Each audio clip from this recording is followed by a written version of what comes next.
Thank you, Mr. Chairman, and thank you for your leadership for military families by holding this important hearing today on the concurrent receipt of Survivor Benefit Plan SBP and Dependency Indemnity Compensation DIC. I am grateful for your recognition of this problem and your efforts in correcting it, which is bipartisan as confirmed by the co-sponsorship of this legislation by Ranking Member Susan Davis. I would also like to thank the organizations testifying before the subcommittee today for their dedication to this critical issue.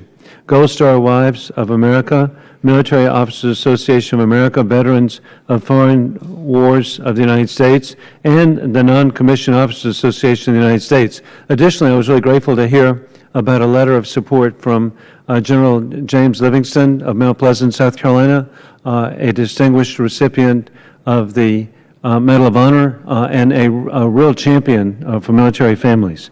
Without their efforts, this issue would not have made the progress that we've had. As you know, we've been working on this situation for several years, and currently in the 114th Congress, we have over 170 co-sponsors of H.R. 1594. The Military Survivor Spouses Equity Act, which originally was a cause of my predecessor, the late Armed Services Committee Chairman Floyd Spence. This bill would end the clearly identified widow's tax or the dollar-for-dollar offset of payments between the Survivor Benefit Plan and Dependency Indemnity Compensation Program. Currently, surviving spouses' Survivor Benefit Plan payments are offset dollar for dollar, either partially or totally, as a result of receiving dependency and indemnity compensation. The offset wipes out most of or all of the SBP entitlement and affects over 60,000 widows and widowers. The substitution of the dependency and indemnity compensation for Survivor Benefit Plan payments is clearly unjust. The spouses of military service members are owed a debt of gratitude and appreciation.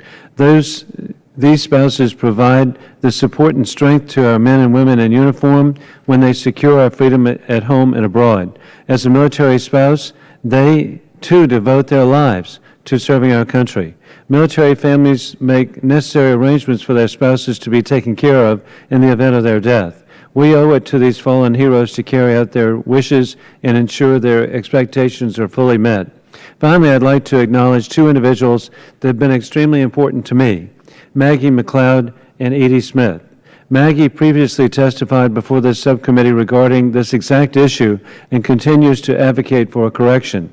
Her husband served as a military fellow in the office that I hold before he tragically lost his life in Iraq.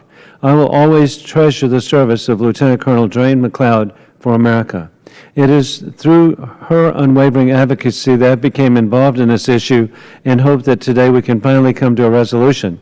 Additionally, Edie, who is just effervescent in her support, continues to work hard of educating members about the Military Surviving Spouses Equity Act and has been a fantastic resource for a number of members in their offices. Thank you for your dedication and tireless efforts, and I yield back.